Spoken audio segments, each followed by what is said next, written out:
Hi everyone, this is APO Sports, and today we're gonna do a player profile on Damiris Dantas. I think that's how you say her name. I don't know if I may be mispronouncing it, but we're gonna cover and just kind of get to learn a bit more about Damiris Dantas. Now, I'm new to the WNBA, so a lot of these players I just don't know. So a lot of these videos are gonna be mostly for me, so I get to learn a little bit more about them. And then if that's helpful to you as well, as we get to learn more about these players from the Indiana Fever. And one of the players that I've been, that has kind of caught my attention a little bit is Dantas. And I've gone so far as to call for her to be in the game on the floor, during last minute, you know, closeout games, during important stretches in the game where the game is still hanging in the balance. The lineup that I've been pushing for and I've been, clamoring to Christy Sides to have is, of course, Kaylin Clark, Kelsey Mitchell, Aaliyah Boston, Lexi Hall, and Damaris Dantas. Therefore, just replacing Alyssa Smith with Dantas in crunch time in situations when the game, like I said, is still on the line. But I don't know much about Dantas. I mean, as far as her history, where did she come from? How long has she been in the league? How long has she been a professional player? So all of these things I had no idea about. So that's why today we're gonna get to know her a little bit more. So as probably all of us know, and I think even I knew without having to look it up too much, is that I mean, I could guess that she wasn't from the U.S., but she is from Brazil. It's a place called Ferraz de Vasconcelos, Brazil. She's 31 years old, and she was drafted in 2012 by Minnesota. So she was selected 12th overall, Minnesota, but she didn't go to college. So it doesn't seem like she went to any sort of college to play basketball. She just started playing professional right away. So she did play, seems like, some league in Brazil from 2010 to 2011. Then she played in Spain from 2011 to 2012. Then she was drafted, but even after she was drafted, the first 2012, 2013, the first 2 years after she was drafted, she went and she was playing professional league.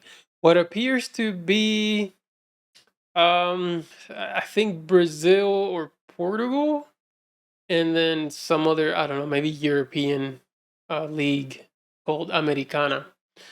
Um, which it says present, so it seems like she still plays for that league. I don't know, so that's still a little bit obscure to that. And this is, I mean, I'm referencing Wikipedia at this point. Yeah, don't judge me. I also have Basketball Reference. Wikipedia tends to be accurate, but if I am not, just please feel free to let me know in the comments um, if you have more accurate information. And then the first time that she played was actually 2014. She played for Minnesota, and she started 23 games. So she played 30 games in 2014 for Minnesota Lynx. Started 23, played about 21 minutes per game, and I mean, she scored 6 points a game. So you can tell that her game, not that her game is limited per se, or that it was limited in any way, but you can tell that she understands her role, which is something that I'm seeing now. But she understands her role. She's there 21 minutes. She wasn't there to score, so she's trying to do all these other things. She averaged 5 rebounds per game in 21 minutes, so that's pretty good. Turned the ball over less than one, so that was a really good rookie year. So apparently, as I was looking at the stats in 2014, she led all rookies in rebounds in 2014.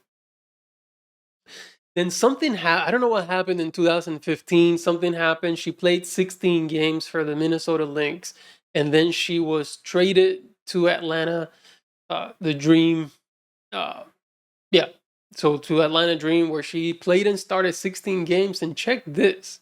This is an impressive stat. Although she only averaged 8 points a game, And she played 16 games for the Dream, and playing 24 minutes, she averaged 97% from the free throw line.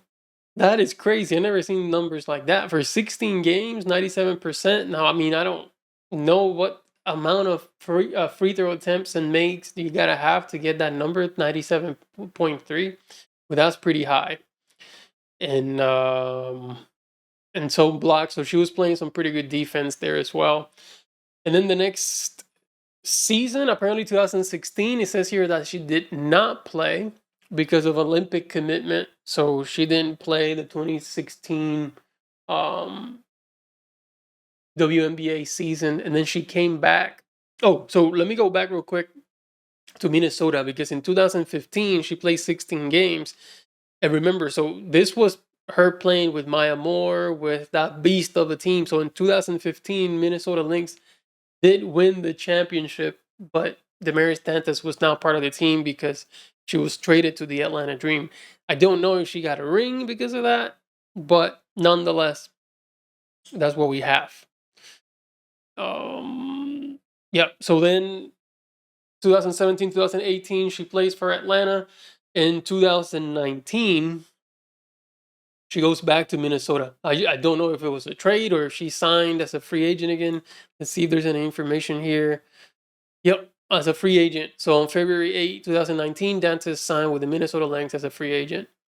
And then she missed some games, is what it says.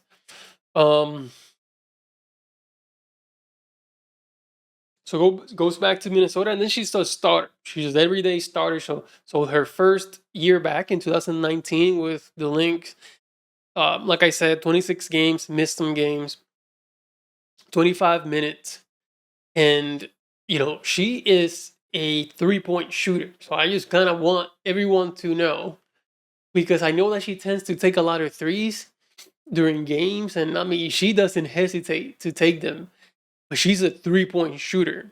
In 2019, she averaged 39% from three. And I think Basketball Reference has the stats. So Basketball Reference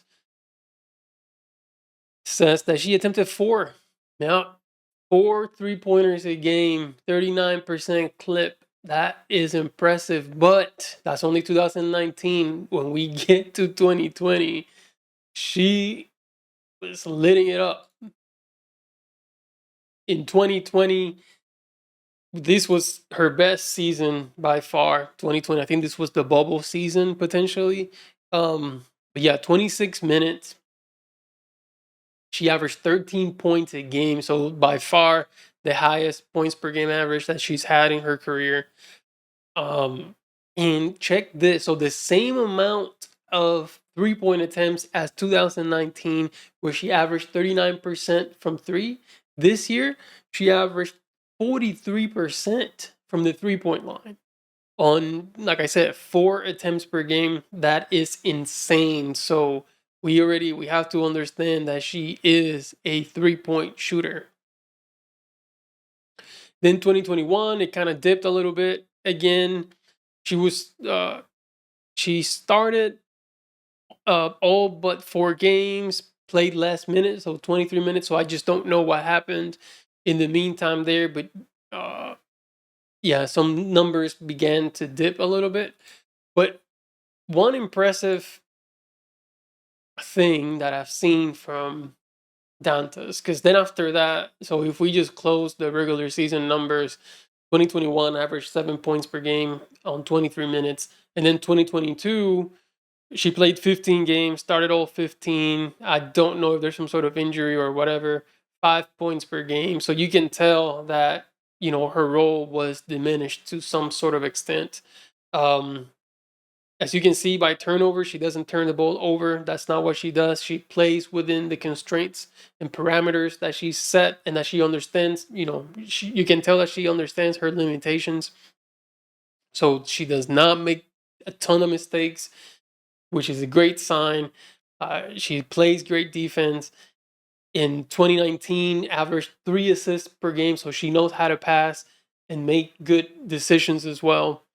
So, I mean, so far from what I'm seeing, it's nothing but great things for Dantas. But one thing, as the Fever gears up to participate in the 2024 WNBA playoffs, Christie Side still needs to figure out what the rotations are going to look like, who she should have on the floor and at what times, right? One important thing to consider and to look at is players' performance in playoff situations. And that's why I want to look at Dantas. So a lot of these players, you know, yeah, so the Fever actually has had a lot of players that were really successful in college. You have Nalissa Smith. She won a national title for Baylor, I think back in 2019. You have Lexi Hall, won a NCAA title with Stanford back in 2021. You have, well, Aaliyah Boston. I'm not sure if she won a title. Yep, that's crazy. So Aaliyah Boston won an NCAA title in 2022 with South Carolina. Um, Caitlin Clark did not win an NCAA title, but she went to the final game twice. So you have a crazy combination of winners on this team, that are used to performing on the biggest stage.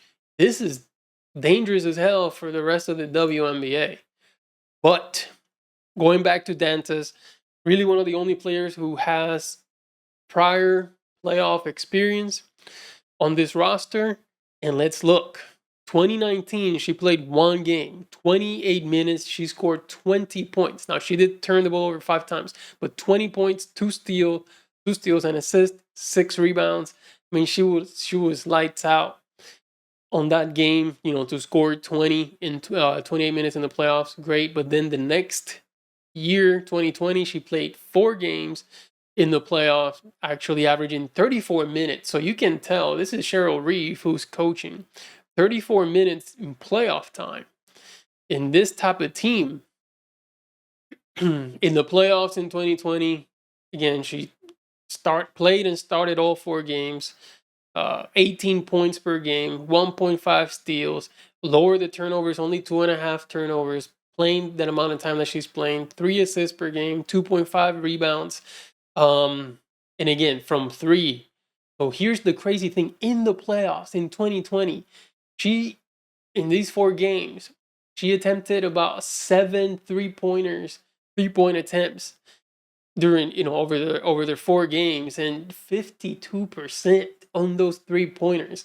So here's what this tells me, is that this is a performer, someone who likes to perform and who is cold-blooded. She needs to be on the floor.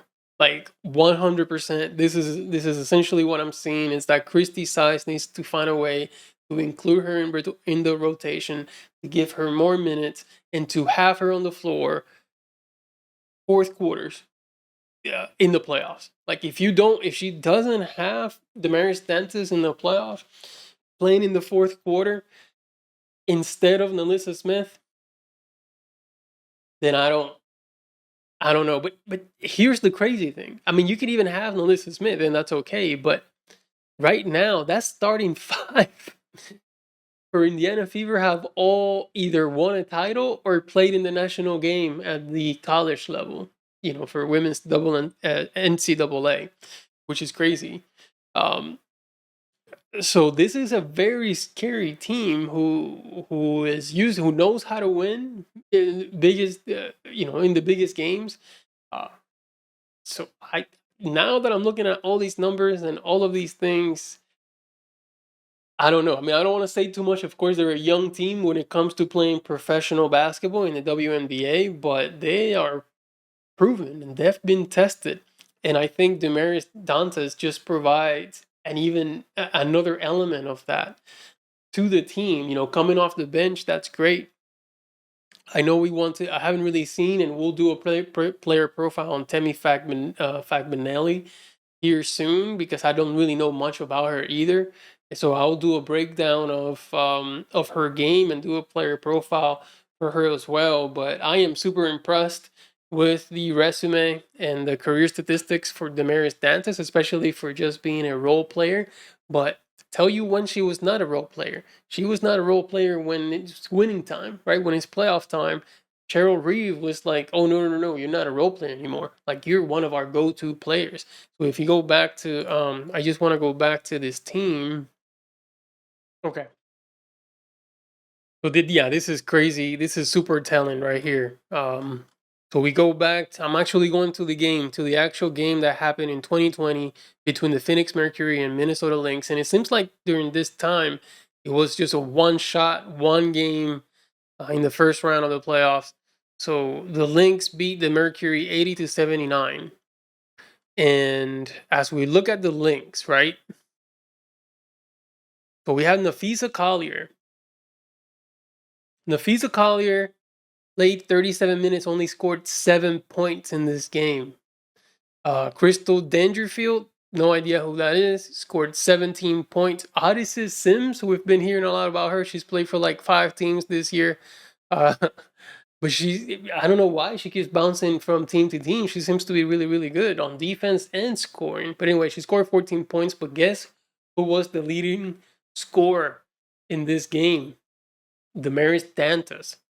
She had 22 points. She was 9 of 17, so she took the most shots out of everyone. Again, this is a do or die game. Do or die game.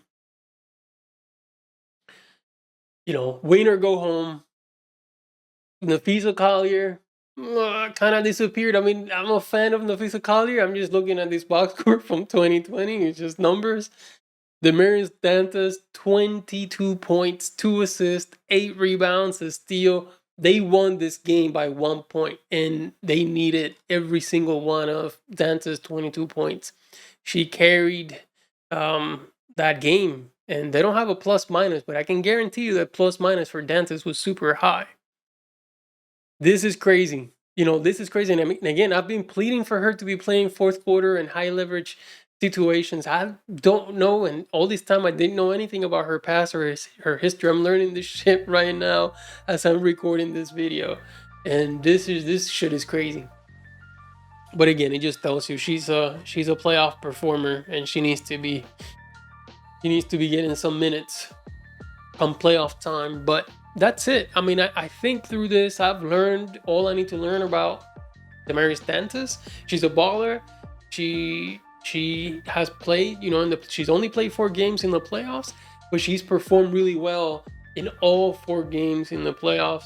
So I think she definitely merits some important playing time come playoff time. But you know what? Let me know what you think in the comments below about Damiris Dantas' game. Let me know if you agree with me that she should be playing minutes down the stretch of games when